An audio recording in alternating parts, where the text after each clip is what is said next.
All right, next let's kick it on down to Tuscaloosa, where Alabama kicking off their training camp here, of course. And man, this guy just cannot stay healthy. I feel terrible for him. For the defensive lineman LeBrian Ray, he's been banged up for about 3 years now. So Yeah. Saban, we'll get to his comments here in a moment, but revealed he had Ray's got a groin injury. He's going to hold him out for the next couple weeks. But it's not all bad news because Trey Sanders and Malachi Moore, they should be good to go here entering training camp. So, you know, I don't know what I think the biggest topic for me, and I think just about everybody when you're talking Alabama heading into training camps, got to be the fact that new offensive coordinator Bill O'Brien and new quarterback and so many new options Yeah. on that offensive side of the ball, and how quickly do those guys mesh? Because we all know Alabama, they're going to smoke the hell out of Miami in the opener, but it's not Yeah. long before week 3. They're at Florida. They got Ole Miss. They got Texas A&M. That's all in the first half of the schedule here. So we're used to seeing Alabama score 50 points a game, but I think it'd be unrealistic for them to expect to hit that clip right out the gate. But they may have to, you know, I don't, they may have to get pretty close to that by the time they get to that meat of the schedule. What do you think about that? Mike, I expect a 50-point game week one. I don't think you change the stripes of this tiger. Right. I think these guys come out and they're firing off on all cylinders because you got some players on that team that are thinking about last year, and they don't want that hanging Mm-hmm. over them. They want it. This season's about them.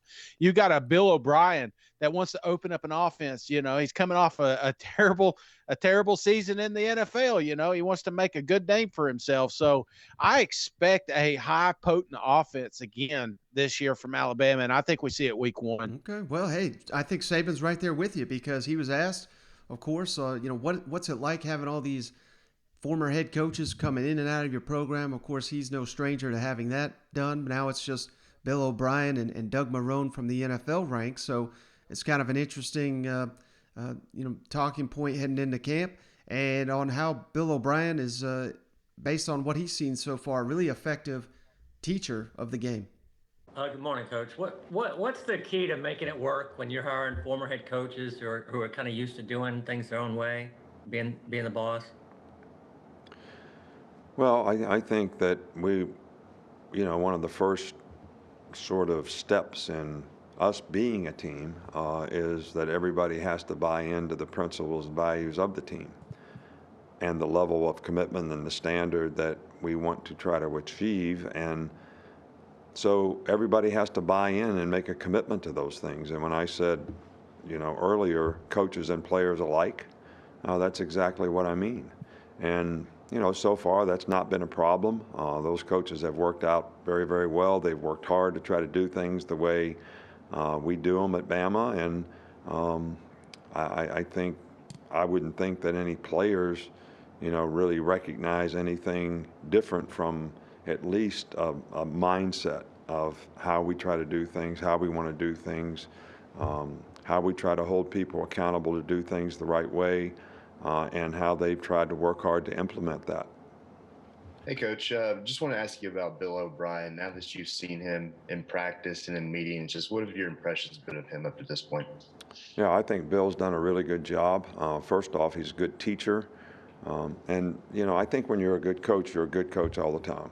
Whether we're in camp with, 7th and 8th grade kids, playing quarterback or defensive back or whatever it is, you're trying to coach those guys to be better just like you would our own players. And I see that in everything that he's done since he's been here.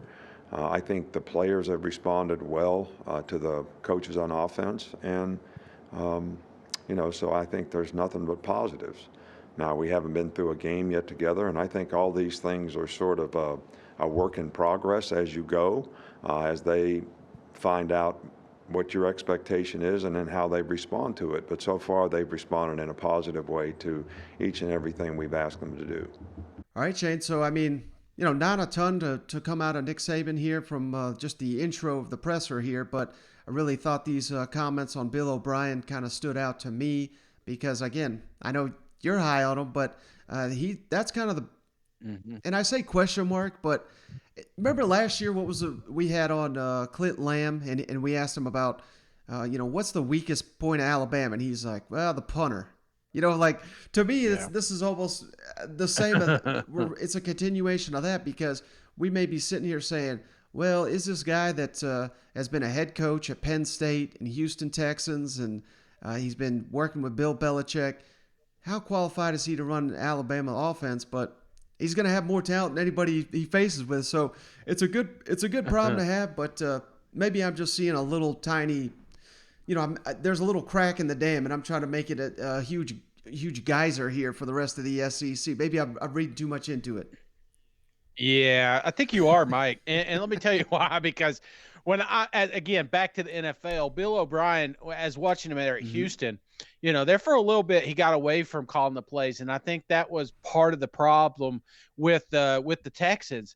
But I think the biggest problem was just the management of the team. Just some of the players that he did keep, some of the players that he went after, just the money. And the beautiful thing about Alabama is he doesn't have to worry about it. The roster's there.